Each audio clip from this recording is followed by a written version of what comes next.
잠들지 못하는 밤, 역사 속으로의 시간여행, 역사 읽어주는 여자입니다. 여러분 안녕하세요. 역사 읽어주는 여자입니다. 오늘은 정말 오랜만에 트로이 전쟁 이야기를 해볼까 해요. 지난 시간에는 아킬레우스와 아가멤논의 갈등에 대해서 이야기를 했었잖아요. 오늘은 이제 먼저 지난 시간에 예고했던 대로 과연 헥토르에게 죽임당한 이가 정말 아킬레우스였을까? 그 정답에 대해서 알려드릴게요.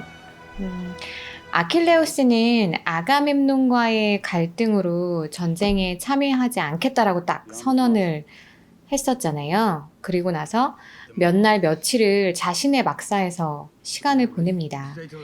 여러분도 추측이 가능하시겠지만 아킬레우스가 없는 그리스군은 과연 어떻게 되었을까요?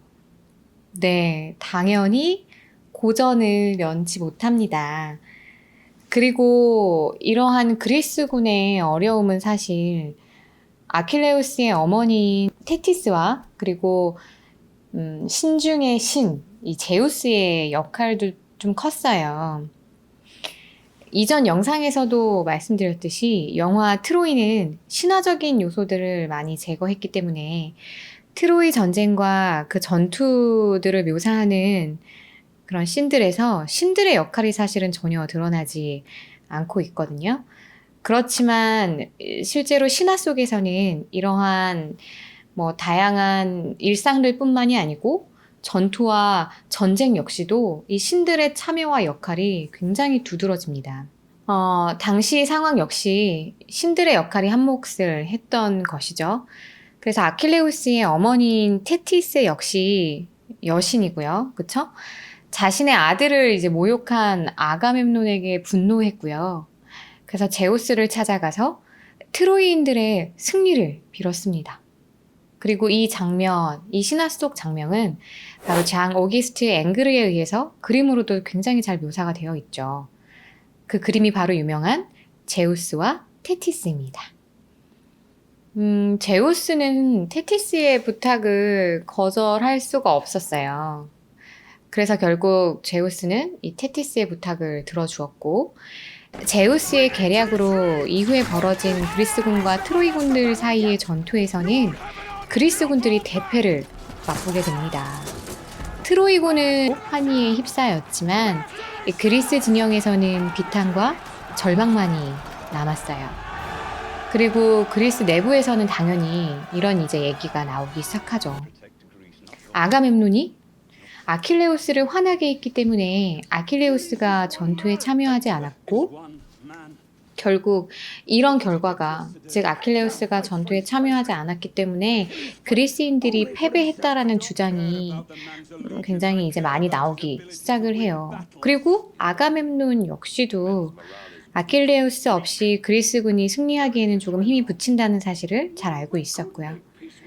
그래서 결국 아가멤논은 이 브리세이스를 아킬레우스에게 돌려보내겠다고 이야기를 하고요. 그리고 이 브리세이스와 함께 또 굉장히 많은 선물을 함께 주겠다고 약속을 했습니다. 다만 이제 조건은 아킬레우스가 전장으로 돌아온다면 말이죠. 그러나 화가 굉장히 단단히 난 이 아킬레우스는 아가멤논의 제안을 단칼에 거절했어요. 그러면서 이집트의 모든 보물을 가져오더라도 자신을 살 수는 없을 것이다 라고 이야기했습니다. 그러는 사이 그리스군은 다시 한번 트로이군에게 대패하게 돼요. 그리고 이러한 상황을 지켜보던 이가 한 명 있었습니다. 바로 아킬레우스의 절친인 파트로클로스였어요. 파트로클로스는 공포에 질려서 연패를 당하고 있는 자신들의 아군을 보았고, 그리고 생각을 했죠. 아무리 아킬레우스를 위해서라지만 죽어나가는 아군을 보면 더 이상 이 전쟁터에서 우리만 이렇게 떨어져 있을 수는 없겠다. 그런 생각을 하게 되었어요. 그래서 파트로클로스는 아킬레우스에게 한 가지 제안을 합니다. 아킬레우스, 네가 전장에 나갈 수 없다면 그럼 차라리 나에게 갑옷을 빌려달라 라는 부탁이었어요.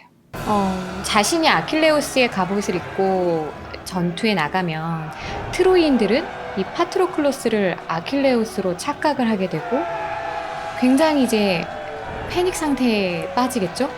저 대단하고 두려운 존재인 아킬레우스가 다시 전투에 나오다니 굉장히 두려워서 아마 공격을 멈출 것이다 라고 생각을 했던 것이죠. 그리고 그렇게 트로이 군들이 공격을 멈추는 잠깐의 그 시간에 그리스 군들은 다시 전열을 다다듬어서 적을 물리칠 수 있다 라는 주장이었어요. 그리고 이에 아킬레우스는 흔쾌히 승낙을 합니다. 그래서 파트로클로스는 이 아킬레우스의 갑옷을 입고 이 아킬레우스의 부하들과 함께 이제 전투에 나가게 되었고, 실제로 그가 추측했던 대로 트로이 군들은 동요하기 시작했어요. 그리고 나름 파트로클로스도 잘 싸웠고요. 그런데 문제는 그의 행운은 여기까지였다라는 것이죠. 바로 트로이군의 대장수 이 헥토르와 정면으로 맞서게 되었기 때문이에요. 1대1로 맞붙은 헥토르와 파트로클로스 중 누가 승리를 했을까요? 여러분도 추측하다시피 바로 헥토르였습니다. 헥토르의 창이 파트로클로스에게 치명상을 입혔고 결국 파트로클로스는 숨을 거두게 되죠.